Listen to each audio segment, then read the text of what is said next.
Harapan besar BP Marotta setelah berakhirnya petualangan Inter di Piala Dunia antar klub adalah memiliki cukup waktu untuk menjual pemain-pemain yang ingin hengkang dan menggantinya dengan tepat. Hal ini dilaporkan oleh La Repubblica dalam edisi hari ini.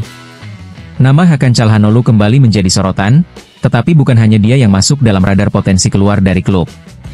Denzel Dumfries juga menjadi pusat perhatian. Bek asal Belanda itu memiliki klausul pelepasan senilai 25 juta euro yang berlaku hingga pertengahan bulan Juli. Sejumlah klub Premier League, termasuk Chelsea, Manchester United, Tottenham, dan Aston Villa telah mengumpulkan informasi soal situasinya. Barcelona pun disebut-sebut bisa melakukan langkah konkret dalam waktu dekat. Situasi serupa juga berlaku bagi Jan Bisek. Bek muda Jerman itu sedang jadi incaran banyak klub Liga Inggris, mulai dari Tottenham, West Ham, Everton hingga Manchester United. Sebelumnya, tekanan sempat datang juga untuk dua pilar inti Inter, Nicolo Barella dan Alessandro Bastoni, namun keduanya telah menolak pendekatan yang datang. Sementara itu, Marcus Thuram juga diminati klub-klub top Eropa. Ia digemari oleh beberapa tim Premier League dan sangat disukai oleh Paris Saint-Germain. Dengan ketertarikan luas dari luar negeri terhadap para pemain Inter, Marotta kini dihadapkan pada tugas sulit, menjual dengan harga terbaik sambil menjaga kualitas skuad tetap kompetitif.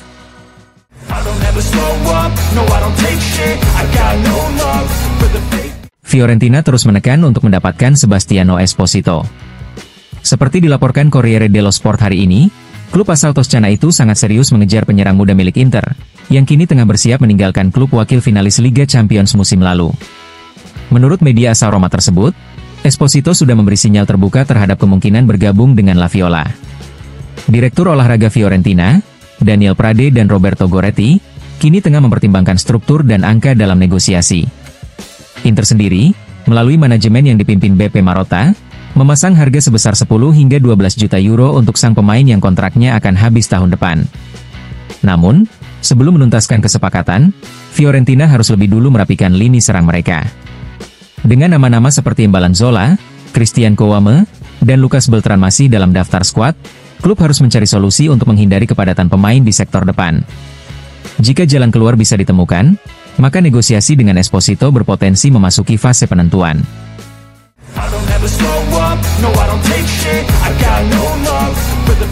Ketegangan antara Lautaro Martinez dan Hakan Calhanoglu belum cukup membuat panas suasana musim panas Inter, kini muncul pula Benjamin Pavard yang ikut menambah bara. Seperti dilaporkan La Gazzetta dello Sport, B asal Prancis itu membuat para pendukung dan petinggi klub mengernyitkan dahi setelah muncul foto dirinya sedang bermain padel di Porto Cervo bersama beberapa teman, salah satunya adalah Theo Hernandez, pemain AC Milan. Sebenarnya tak ada yang salah dengan kegiatan tersebut, andai saja Pavard tidak baru saja dipulangkan akibat cedera pada pergelangan kakinya. Cedera itu membuatnya dianggap tidak layak bermain di Piala Dunia antar klub. Foto tersebut jelas tidak disukai oleh pihak Inter.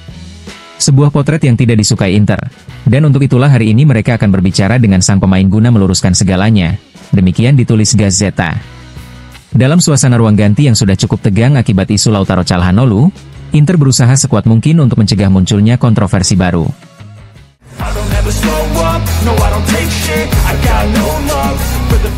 Revolusi tampaknya tengah mengintai Inter asuhan Christian Chivu, yang baru saja menelan kekecewaan lain usai tersingkir dari Piala Dunia antar klub, babak terbaru dari musim yang mengecewakan. Setelah isu hengkangnya Denzel Dumfries, kini muncul konfirmasi kuat mengenai kemungkinan kepergian pemain penting lainnya, Yann Sommer. Menurut jurnalis terpercaya Fabrizio Romano, situasi kiper asal Swiss itu sedang dalam pantauan serius. Sommer bisa benar-benar meninggalkan Milan pada musim panas ini. Inter pun tidak menutup pintu terhadap kemungkinan tersebut. Bahkan, disebutkan bahwa Galatasaray telah melakukan pendekatan awal, dan pihak Inter, termasuk Presiden BP Marotta tidak memberikan penolakan.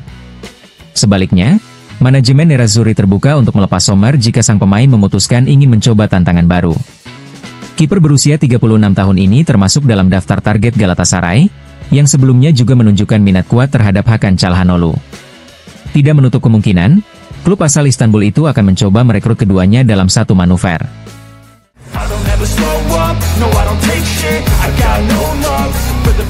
Ederson bisa menjadi kenyataan bagi Inter, tetapi jalannya masih membutuhkan sejumlah kondisi yang harus terpenuhi.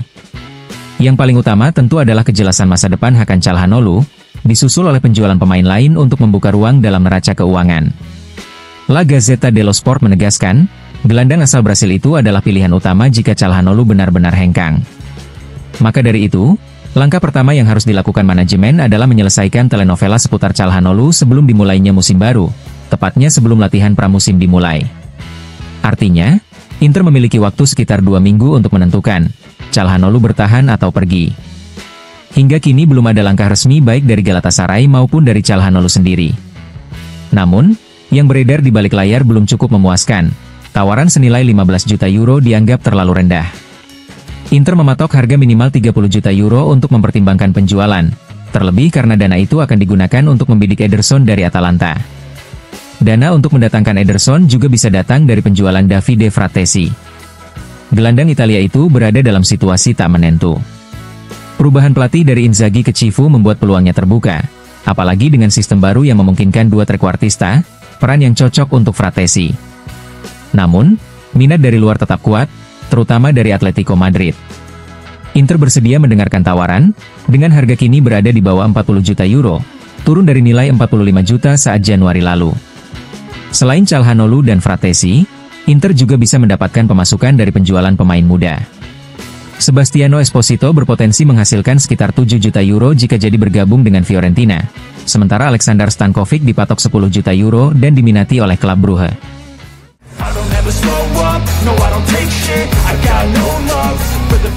Sam Beukema bersiap menjadi rekrutan baru Napoli.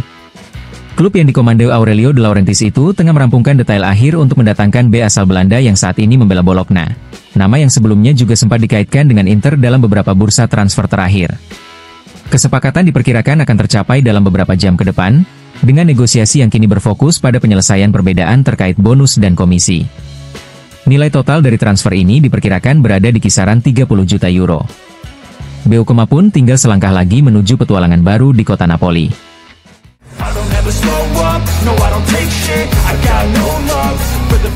Dalam wawancara bersama Tutto Mercato Web di sela-sela acara Premio Fair Play Menarini, Alessandro Costacurta memberikan pandangannya soal aksi emosional Lautaro Martinez usai Inter tersingkir dari Piala Dunia antar klub.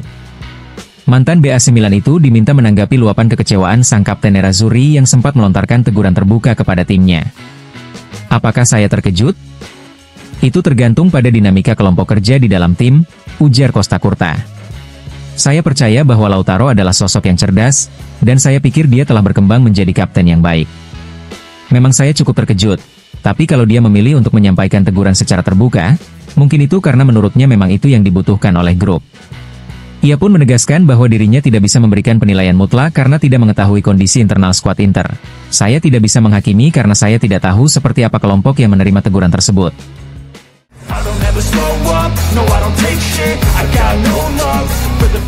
Luis Figo, mantan bintang Inter dan Real Madrid, berbicara kepada para jurnalis di sela-sela acara Premio Fair Play Menarini.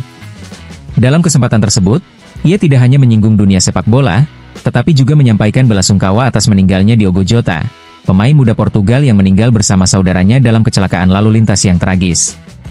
Saya merasa sangat terhormat menerima penghargaan ini sangat berarti bagi saya. Mengenai kepergian Diogo, ini adalah tragedi yang rasanya masih belum nyata. Bagi saya, ini benar-benar sebuah syok. Dunia sepak bola harus berada di dekat keluarga dan teman-temannya. Ini adalah masa kelam, ujar Figo seperti dikutip dari Firenze Viola. Saat berbicara tentang musim yang dijalani Inter, Figo tetap memberikan apresiasi atas pencapaian klub meski tak berhasil meraih trofi.